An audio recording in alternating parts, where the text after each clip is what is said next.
Hola, ¿cómo están? Qué gusto que nos acompañen una vez más a encerrarse en esta nueva discusión aquí en el Círculo Rojo. Esta noche a mi izquierda, en este nuevo espacio, Raciel, ¿cómo estás? Muy bien, ¿cómo estamos, amigo Pavel? Muy bien, aquí estrenando un espacio porque la siguiente semana les traeremos una sorpresa, entonces estamos tratando de ver cómo vamos a acomodarnos aquí. No es cierto, la verdad es que fue su cumpleaños, entonces pues aquí seguimos, ¿no? Siguiendo la fiesta, pero bueno. Bueno, algo hay de eso también. Y también otra fiesta que se está llevando a cabo es la fiesta nacional por la recuperación y el superpeso una vez más, contra todo pronóstico, contra el pronóstico de la oposición, contra el pronóstico de los gritadores y de los comentócratas de siempre y de algunos que se ostentan como analistas del, ¿cómo se llama este señor? El padre superior y que son economistas. Pues así como esos se ostentan como economistas, hoy nos dieron ganas también de jugar a los economistas y platicar cómo está el asunto del peso. Qué irónico que los economistas estén dándole al traste justamente a la economía, a esos tecnócratas de antes, ¿no? Bueno. Es impresionante porque además creo que, pues, en el primer mandato de Trump, no es cierto, desde antes vaticinaban, desde que iba a ganar López Obrador es famoso ese video donde está Ciro Gómez Leiva con algún economista y preguntan, ¿no? Que cuál sería el escenario en caso de que ganara López Obrador en el 18. Desde luego ya estaba la campaña esta desde 2006 que decían que íbamos a ser Venezuela, lo que hemos platicado antes aquí. No, y también con Leo Zuckerman. También con Leo Zuckerman. Ah, claro, con Leo Zuckerman. Sí. Zuckerman. Esa es la que me estoy acordando precisamente. No, va a estar en 27, en 30 y por ahí tantos, ¿no? Loret de Mola. A 50 pesos. El mal comediante que se llama Chumel algo que decía también. Churrel Torres. Dólares, sí. Compren dólares. Acuérdense la máxima de la oposición antes del 18, compren dólares. Ahora, creo que es importante rememorar cómo ha sido la situación económica en el país, específicamente desde que se implementó el sistema neoliberal, es decir, en 1982 con la llegada de Miguel de la Madrid y las devaluaciones consecuentes que hubo del peso mexicano. Tú eres joven, no tanto como Ruth, pero más o menos, y seguro te acordarás que era lo que ocurría, ¿no? Mira, yo lo que tengo recuerdo es que siempre habíamos vivido en crisis. Era la crisis. La primera de la que tuve memoria, cuando ya tenía uso de razón, fue el famoso efecto tequila. Cuando este super asesor de la oposición, esta momia llamada Ernesto Zedillo, pues después del maxi desmadrito que hizo Salinas de Gortari, después del TLC, hacen la transición de gobierno, y la economía de México se viene para abajo. Muchísima gente perdió su empleo, muchísima gente terminó desuscribiéndose a esta vida llamada esta realidad, sí. Precisamente por los efectos de la crisis que ocasionó la transición de Salinas a Zedillo. Que para aquellos chavos que no sepan exactamente qué es el TLC, ahora han escuchado mucho del famoso TEMEC, este tratado entre las tres naciones de América del Norte, o sea, México, Estados Unidos y Canadá. Fue ese primer tratado de libre comercio que hubo entre las tres naciones, que además se atacó mucho. Bueno, además es famosa una imagen que ahora se hizo pública de un tiempo para acá, de la hoy presidenta, donde precisamente cuando estudiaba ella allá en alguna ciudad norteamericana, decía, ¿no? Y alzaba la voz porque fuera un tratado justo. Y que en mucho sentido no fue un tratado justo, porque sabemos que lo que ocasionó fue una mano de obra barata, es decir, castigar a los trabajadores a costa de que las grandes empresas y los grandes millonarios se hicieran cada vez más millonarios y a la clase trabajadora estuviera cada vez más aplastada. No, ¿y qué me comentas del campo? El campo también, a partir del Tratado de Libre Comercio del 92-93, es cuando el campo mexicano se viene para abajo. Ahorita, justamente estos argumentos que utilizan de nos vamos a volver Venezuela, es que ¿por qué los venezolanos huyen? Pues no conocieron esa realidad en la que los trabajadores del campo mexicano, los campesinos, tenían que emigrar porque ya no había forma de vivir ni de sostener la vida en el campo. Eso encareció la vida. Empezamos a perder la soberanía alimentaria. ¿Por qué? Porque ya el campo mexicano estaba abandonado. Entonces fue un efecto muy, muy devastador. Sí, por eso siempre es importante rememorar esto, porque mucha gente no vivió esas realidades y ahora es muy fácil escuchar a distintos comentaristas decir que el actual régimen es lo mismo que el viejo PRI. Es el discurso, es la narrativa que están tratando de instaurar a como dé lugar. Y lo dijiste perfectamente bien. Desde que tú tenías memoria y yo tenía memoria, estábamos en constante crisis. ¿Y qué me dices además también de los cambios sexenales? Que cada vez que terminaba un sexenio venía una devaluación fuerte, venía una crisis económica fuerte, y eso no ocurrió con este cambio de gobierno. Es la primera vez que, de hecho, en esos cerca de 42 años, el peso mexicano, en lugar de haberse devaluado, se revaluó un cierto porcentaje al término del gobierno del expresidente López Obrador. Es correcto. Precisamente la apreciación del peso tiene muchos factores. Quiero comenzar por justamente resaltar esta parte. La parte de la fortaleza de la moneda mexicana surge o tiene mucho que ver de la política económica que está siguiendo la 4T desde el presidente López Obrador. ¿Por qué? Porque es una política social que es contracíclica. Esto quiere decir, cuando vino la pandemia, en lugar de guardarse el dinero, de hacerle caso a los empresarios que decían, oye, dame dinero, sálvame a mí, se le inyectó recurso al gasto social. Eso incentivó el movimiento de la economía interna y a la par te mantuvo fuerte la economía, te mantuvo a flote, independientemente de las crisis que se originaron a nivel mundial. Ahora, el peso se está apreciando y en su contraparte, el dólar, según los expertos, Standard & Poor's y otras calificadoras, vaticinan que puede caer hasta el 8% durante el año 2026. Sí, que ahí habría que ver precisamente, yo hacía la broma, ¿no? Que ahora nos vamos a creer economistas este día, pero creo que es importante también hacer notar cómo siempre los opositores están utilizando específicamente ese tema para decir que todo está mal. Si el peso se recupera, es horrible porque se recupere y entonces inmediatamente traen consigo el argumento de las exportaciones. Es que entonces va a entrar menos dinero a los exportadores, cosa que es cierta, va a valer un poco menos.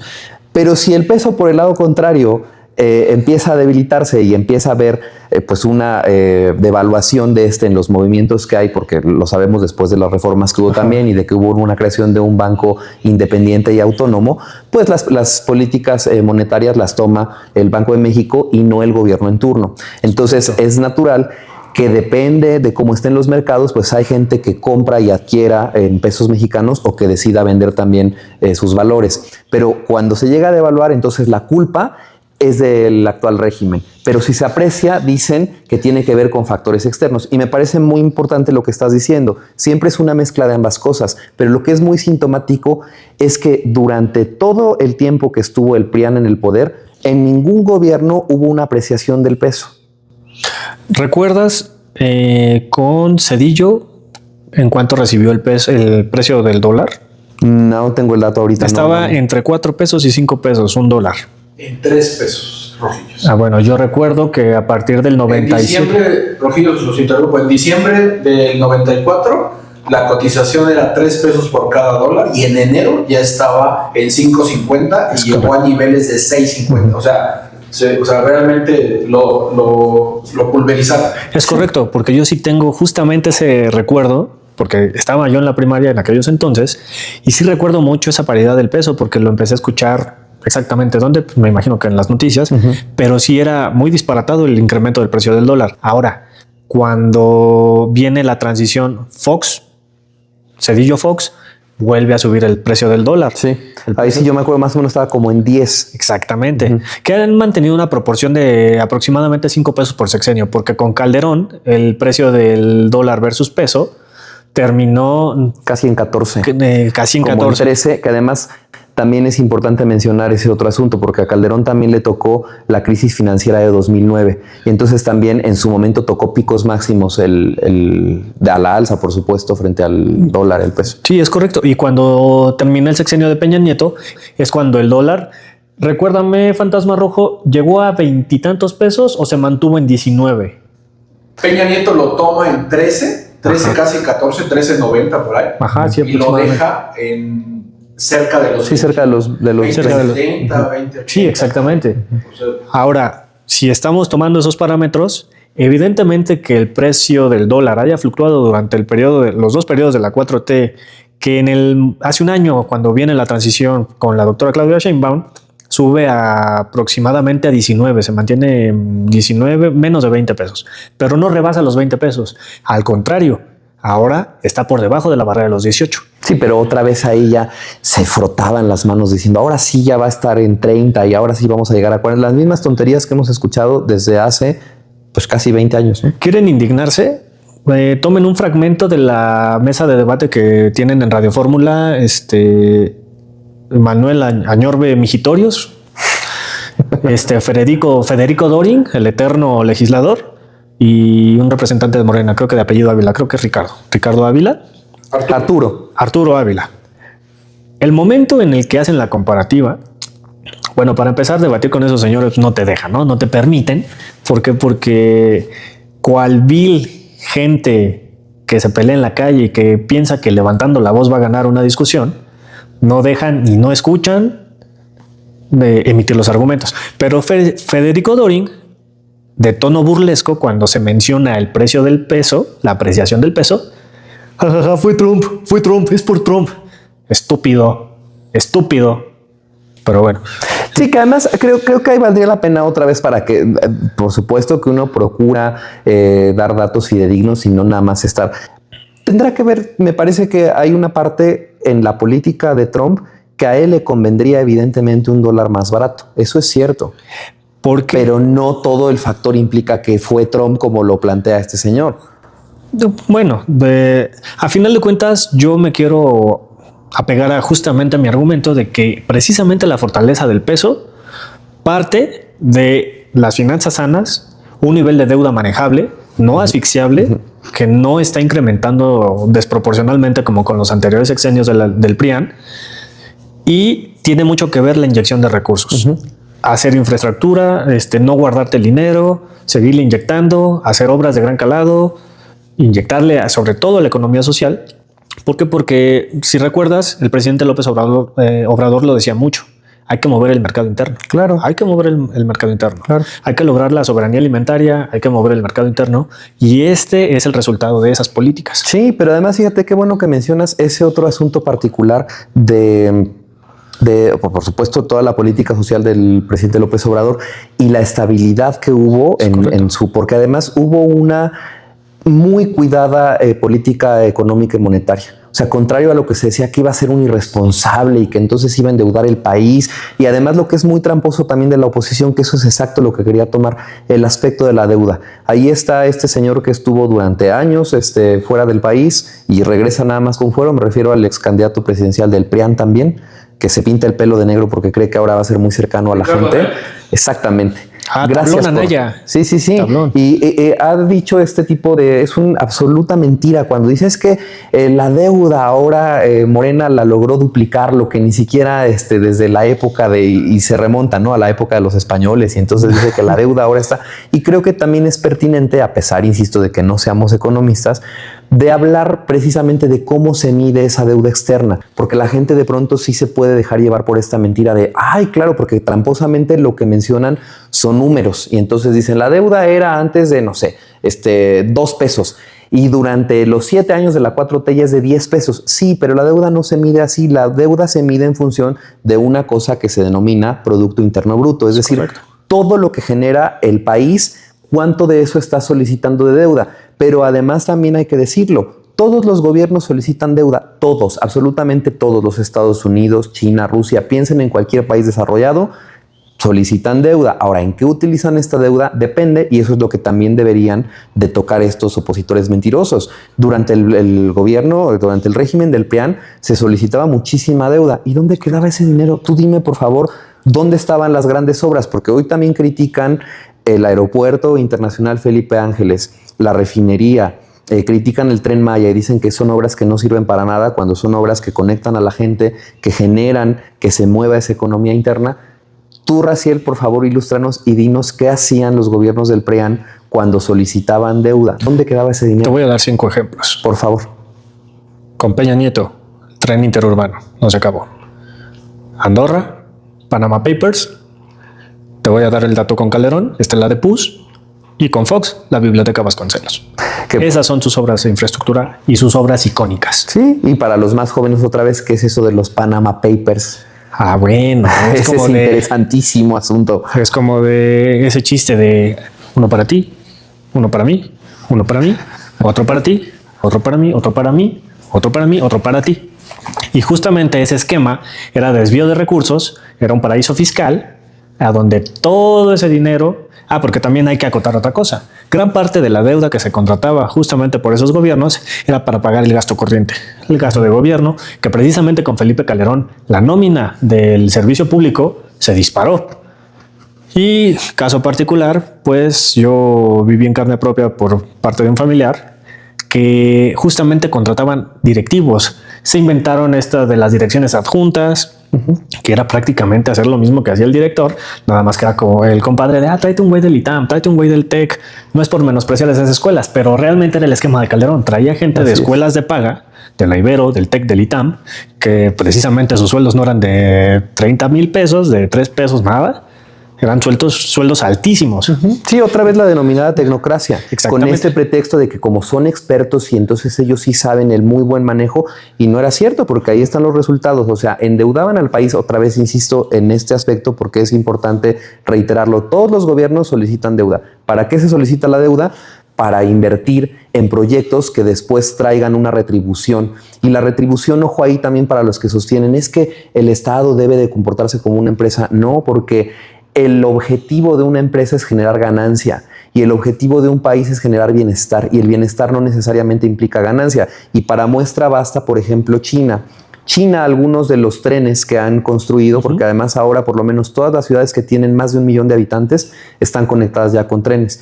Y algunos de esos trenes tienen que estar subvencionando el gobierno chino, es decir, no va a haber retorno de inversión, pero el retorno es en donde se mide es en la comunicación, en que la gente invierte menos tiempo de ir desde sus casas hacia sus trabajos, que tienen mayor bienestar. Eso es lo que de repente no entienden esta gente que está enajenada con el dinero y que creen que tiene que, bueno, a esta hora este señor que sigue sin pagar sus impuestos, diciendo que si él llega a la presidencia, él va a gobernar como si fuera una empresa. Esa es, perdón, una estupidez. ¿El tío Richillón? El tío Richillón quiere emular lo que está haciendo Trump. Trump se está volviendo, acaba de ganar creo que casi 1,500 millones de dólares. ¿De qué? De picarle los ojos a los gabachos. Que por cierto, los gabachos, Estados Unidos es el país más endeudado en todo el mundo. Es el más endeudado. ¿Por qué creen que Trump está haciendo todo lo que está haciendo? Rojillos, antes de que se me olvide, porque estabas hablando del periodo de Calderón, no solamente es cómo se disparó la deuda. Acuérdense que la última parte del gobierno de Fox y el inicio, o casi todo el gobierno de Calderón, claro, ¿dónde quedaron los excedentes petroleros? Sí, le pueden explicar eso a la gente, porque es una frase que no es tan común. Sí, creo que eso también es importante mencionarlo, eso es fundamental. No nada más endeudaban al país y seguían solicitando deuda para el gasto corriente, que bien decía Raciel. ¿Qué es el gasto corriente? La nómina, pagarles a todos los trabajadores. Entonces utilizaban esos recursos para estar pagando nóminas que además se engrosaron. ¿Y dónde quedaba el dinero que ya estaba destinado de lo que se generaba aquí? Pero además, aguántame, ahí va, sí, por favor, el asunto que nos está diciendo el fantasma rojo. Hubo un momento dado en esa época, entre 2002 más o menos, que gobernaba Vicente Fox, y todavía una buena parte del periodo de Calderón hasta antes de la crisis económica de 2009, donde el precio del petróleo, incluida la mezcla mexicana, porque desde luego hay distintas entidades, estados-naciones que generan petróleo, llegó a superar los $100 por barril. Eso quiere decir que hubo muchísimos ingresos para el país. ¿Dóndde están esos ingresos? Es correcto. Y ahora sí que me querías decir con tanto entusiasmo. Ya se me fue el avión, ya no te quiero decir nada. No, ya no quiero nada. Mira, lo primero, que acotar lo del gasto corriente no solo es pagar a la nómina. Precisamente hay, cada que se presenta el presupuesto de egresos, lo que primero que sale a decir la bendita oposición es: le cortaron el presupuesto a las universidades, le cortaron el presupuesto a salud, le cortaron el presupuesto. Hay que acotar varios detalles en estos supuestos. Lo primero es que cuando se calcula el presupuesto de egresos, cada dependencia manda qué es lo que se va a pedir. Que hubo una controversia precisamente porque con este presupuesto de egresos justamente vino lo de la elección al Poder Judicial. ¿Y qué salió a decir la oposición? El Poder Judicial está pidiendo miles de millones, la Suprema Corte está pidiendo muchísimo más. Pero tramposamente no dijeron que esa petición de presupuesto la había hecho Norma Piña y sus secuaces precisamente el año anterior inmediato. ¿Precisamente para qué? Para el 2026. Cambia la Corte y ¿qué es lo que dice la oposición? Están pidiendo los de la Suprema Corte más dinero, tramposamente. Bueno, el gasto corriente, ¿te acuerdas de las toallas de Fox? Sí, claro, pero por favor cuéntales a los jóvenes y cuéntales quién era Marta Sagún y cuéntales quiénes eran los Briviesca, para refrescar y sepan qué clase de gente ahora quiere venirse a jactar y a defender una supuesta democracia y una supuesta austeridad que nunca defendieron. Los Briviesca eran los Salinas Pliego del poder durante los 2000s, que precisamente hicieron negocios al amparo del gobierno. Hijos de la esposa del entonces presidente. Pensé que ibas a decir de la chingada y por ahí va, ¿no? Pero bueno, que Martita es la tóxica más tóxica que ha gobernado este país. Entonces, Y los Briviesca justamente vienen de esa cultura de no me regales, ponme donde hay, yo me encargo. Entonces, esa familia fue muy conocida por hacer muchísimos negocios multimillonarios al amparo del gobierno. Ahora, retomando lo de los excedentes petroleros. Si ustedes también tienen oportunidad en casa de entrar a ver en la página de la Secretaría de Energía la balanza energética, hay una tendencia muy clara que después, durante el sexenio de Fox, la producción petrolera iba muy arriba, por ende los ingresos también eran muy altos. Cuando viene Calderón, se empieza a estancar. ¿Por qué? Porque en 2008, recuérdanos, Fantasma, fue 2008 el intento de reforma energética de Calderón. Sí. Es correcto. Empieza a estancarse tanto la producción de petróleo como los ingresos. Cuando se aprueba la reforma de Enrique Peña Nieto y cuando se consolida ya en 2014-2015, es por primera vez en la historia que la balanza energética se va a negativos. Esto quiere decir que se deja de producir petróleo en grandes cantidades, porque no sé si recuerdan, algunos no tendrán memoria, pero que era lo que decía precisamente Fernández Noroña previo, en ese preámbulo de la aprobación de la reforma energética. ¿Cómo vas a traer esa analogía? ¿Cómo vas a traer naranjada preparada si tú tienes naranjas y tienes un árbol para preparar justamente jugo de naranja? Que era lo que empezaron a hacer el modelo de negocio. Dejaron de extraer petróleo, chatarrizaron las refinerías, empezaron a comprar, vendían petróleo al extranjero y comprábamos gasolina. Entonces eso se volvió un muy mal negocio. Muy mal negocio. Financieramente fue un desastre.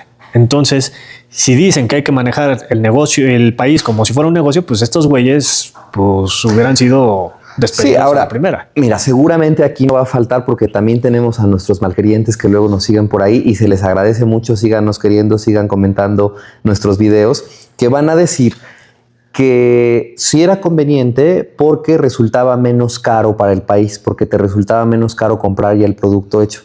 Suponiendo sin conceder, como dicen los abogados, que fuera cierto. Pero otra vez, el asunto es no ver el panorama más amplio. ¿Qué implica la cuestión energética? Y lo estamos viendo en momentos tan crudos como ahora con la política de los Estados Unidos de Norteamérica y con las amenazas que está teniendo frente, por ejemplo, a Groenlandia. Pues vamos, la política energética es básica para tu soberanía. Tú no puedes abandonar tu política energética y dejarlas a manos del mercado. Por ejemplo, el caso también de la electricidad, que ya lo vivieron no nada más los españoles, los estadounidenses también han tenido, en Texas en particular, cuando ha habido grandes tormentas y de repente cuánto tiempo se tardan en restablecer el servicio y cuánto les cobran estas empresas por un servicio básico como la luz. ¿Y qué ha ocurrido además aquí? Al revés, cuando ocurrieron estos hechos desafortunados en Acapulco, frente a Otis y las dos veces, ¿en cuánto tiempo la Comisión Federal de Electricidad, grandes trabajadores que levantan y que inmediatamente vuelven a brindar servicio a las personas? Entonces creo que ese punto es muy importante respecto de la soberanía energética y que no puedes abandonarla de esa manera. Precisamente aquí creo que la gente pueda que no tenga muy claro ese tipo de detalles. Cuando vinieron en Texas unas heladas enormes, Texas produce mucha de su energía eléctrica a base de gas. Se congelaron las tuberías. La gente en Texas, el clima ya es muy inhóspito. Cuando cae nieve, cae en serio.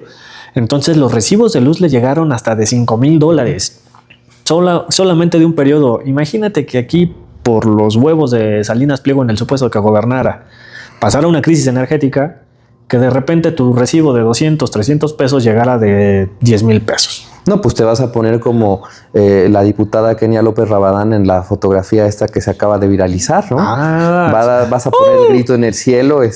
Miren, yo me compadezco de esta buena mujer porque además de repente ha habido gente muy grosera con ella y le han apodado caballona, y hacen un relinche ahí muy mala leche. Hay un cómico, no sé si lo has visto, si has tenido oportunidad de ver lo que es un payaso que se llama Globolín y que hace alguna sátira de ella. Es muy chistoso Globolín, si no lo han visto también véanlo, síganlo, es muy simpático.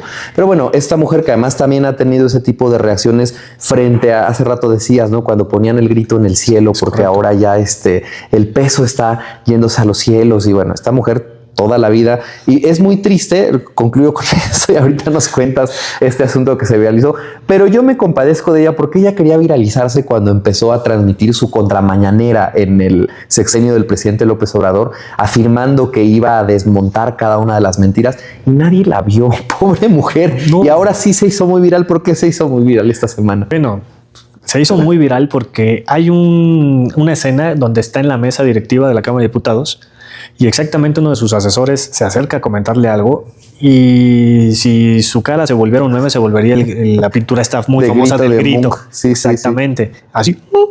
Entonces, el fotógrafo que retrató ese momento, la verdad, muy bueno. Posterior a eso, tomó el teléfono y realizó una llamada. Exactamente cuál sea el contexto detrás de eso, no se sabe, pero el momento memeable quedó ahí. Ahora, mencionas la contramañanera de López Rabadán, pero yo creo que la contramañanera vino en varias temporadas y una peor que la otra, porque también la Suprema Corte hizo su contramañanera y mira.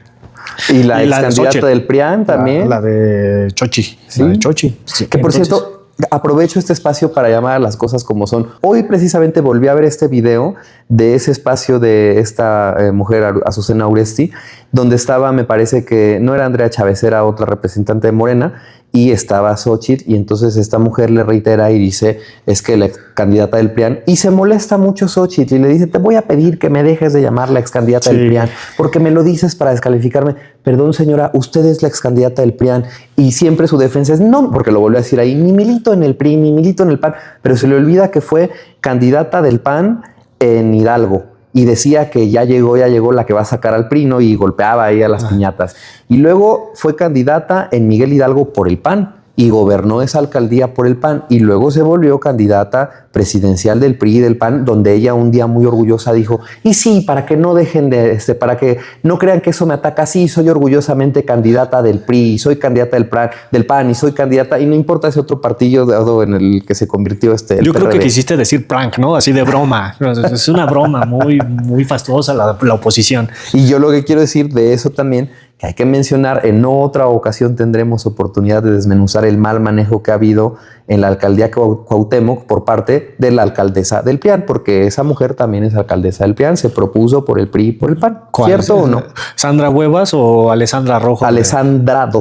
Sí. Alessandra II. Yo creo que también van a poner el grito en el cielo, porque cada vez que reciben este tipo de noticias respecto de la buena apreciación del peso, de la buena política responsable, que además eso también es cierto, aunque aquí griten y vociferen y digan lo que digan, los mercados siempre dicen otra cosa. Los mercados, desde que llegó este nuevo régimen, han dado la confianza al país porque notan, sí, aunque no lo quieran reconocer, que no hay la misma corrupción que existía en esos otros sexenios, que hay una política responsable, que a pesar de que, por supuesto, que no a pesar más bien de que a pesar de que la crítica decía que si se destinaba tal cantidad en programas sociales iba a traer consigo un desequilibrio brutal en las finanzas públicas, no es cierto. Se ha aceitado la política pública, correcto. Lo que decías, esto que ha generado que el mercado interno se mueva, porque además también no dicen eso.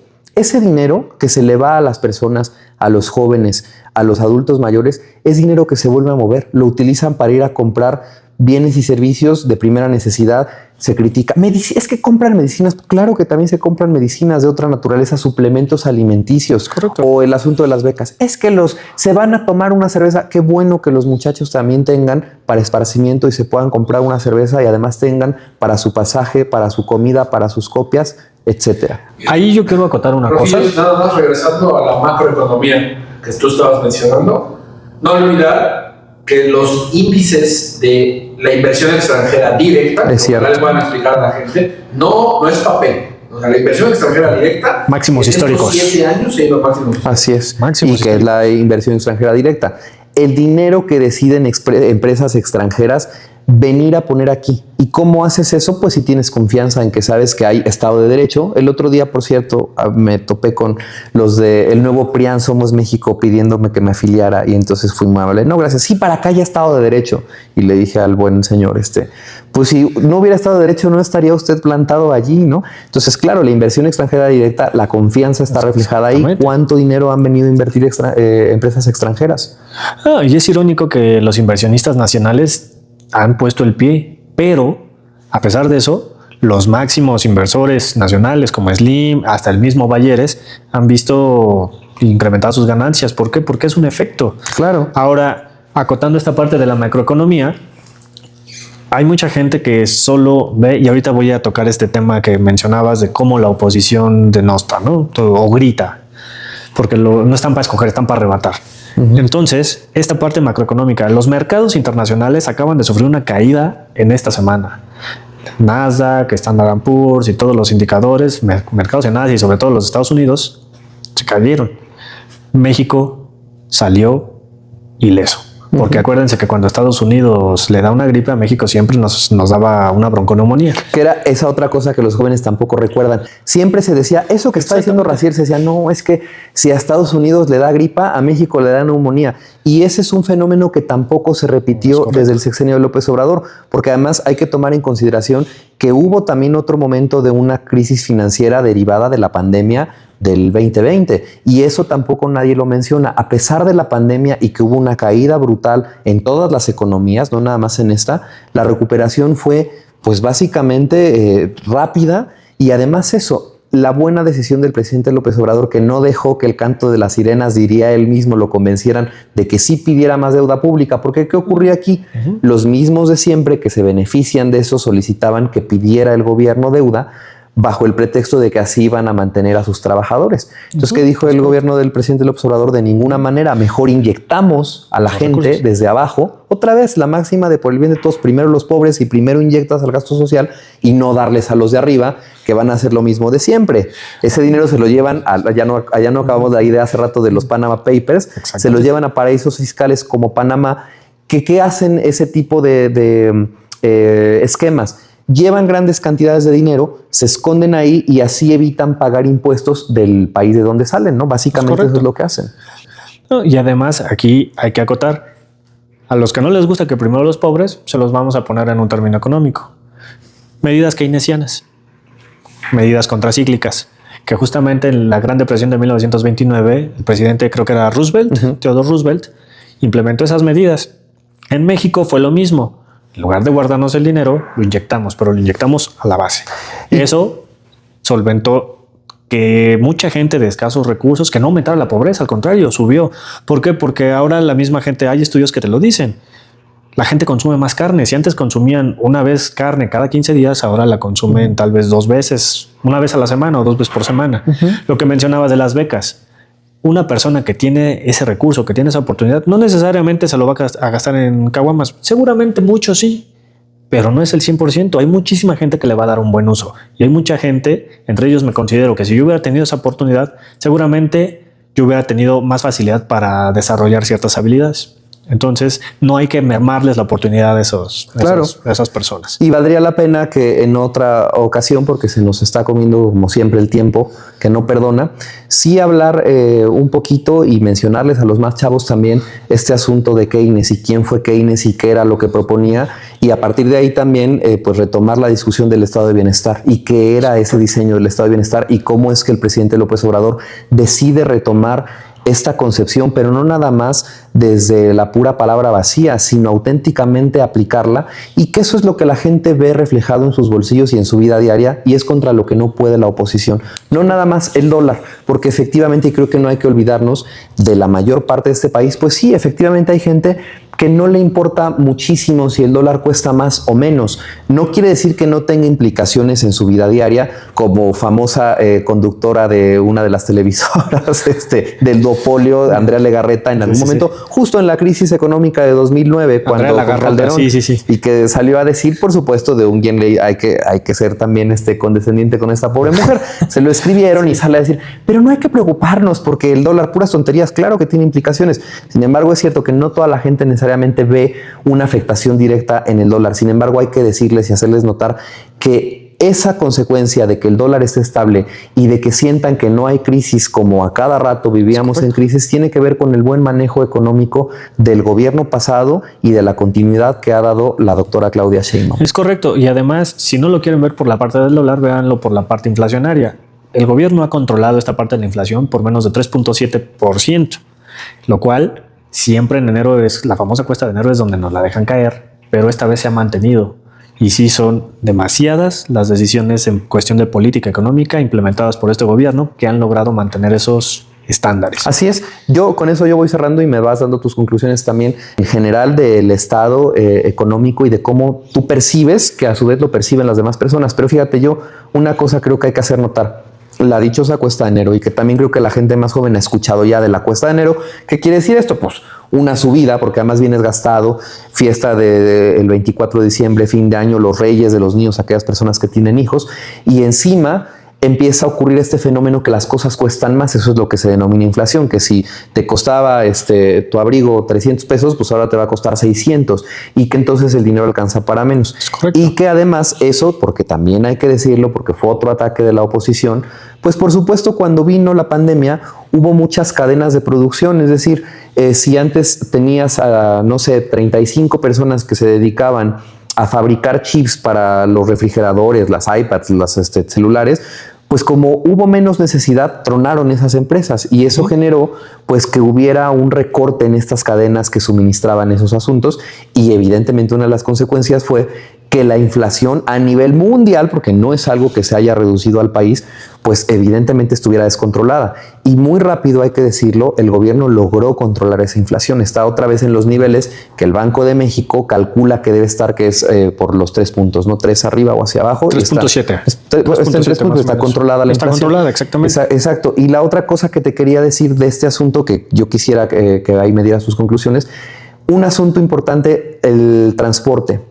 Yo me acuerdo también cuando yo iba en mis épocas de secundaria y de preparatoria, las alzas al transporte público y lo que se armaba entre los transportistas y la gente, y el descontento que había en la gente porque finalmente se llevaba a cabo una alza. La última alza que hubo ahora con este gobierno de la jefa de gobierno Clara Brugada fue muy terso. Y yo me preguntaba por qué fue muy terso.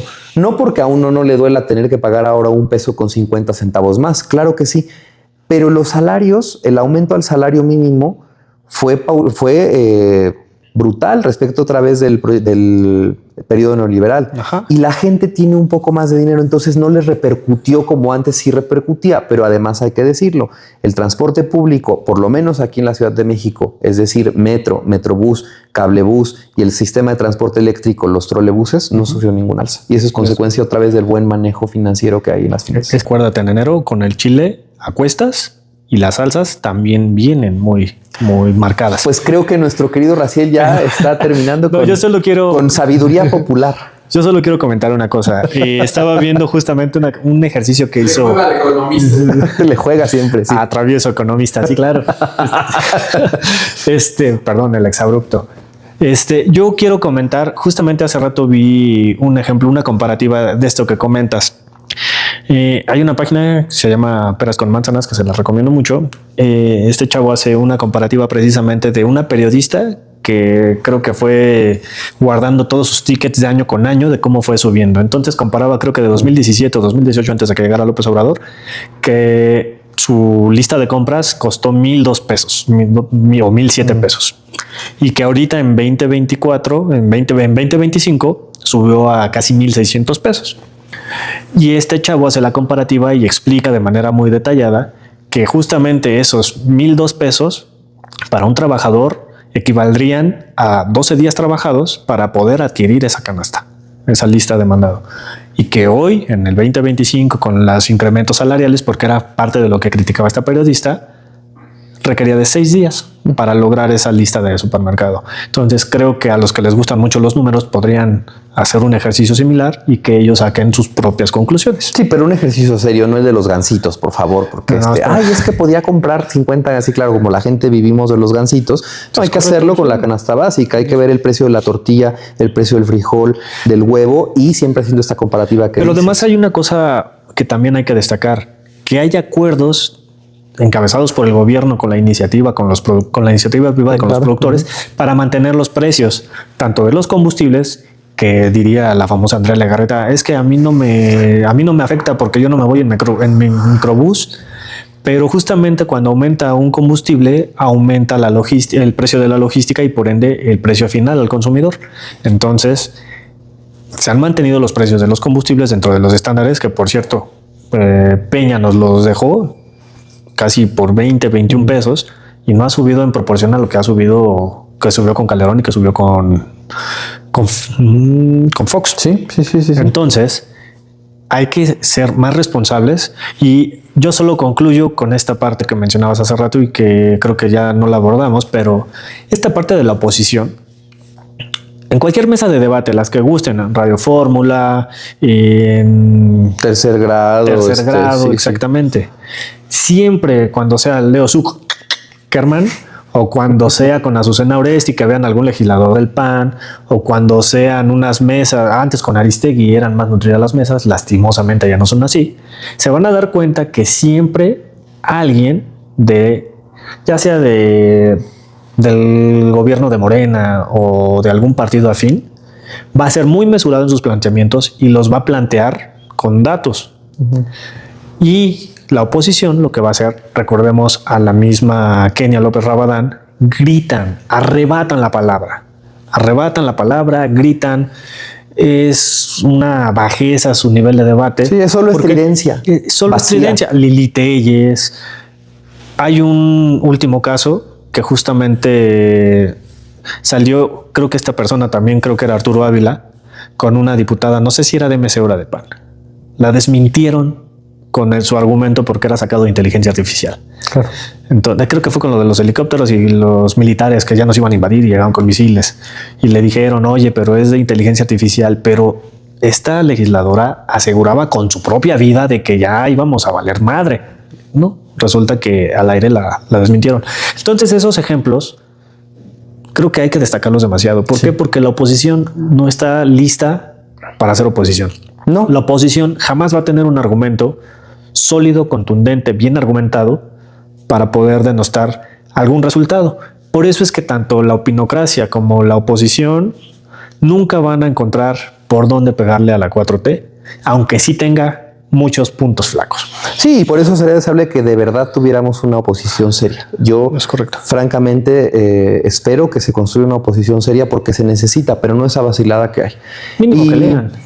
Pues los buenos deseos permanecen, todavía no acaba este primer mes del año. Ojalá que a pesar de los pesares y de el entorno tan complicado a nivel mundial, se mantengan estas buenas noticias, por lo menos en materia económica. Creo que la mayor parte de los mexicanos lo sienten, por eso están también a gusto y apoyan a este gobierno, apoyan sus medidas.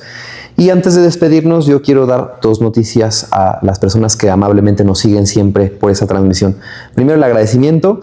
Segundo, que la próxima semana les tenemos una sorpresa, por eso es que estamos en este espacio para que vayamos acomodándonos, porque vamos a tener unos invitados bastante interesantes.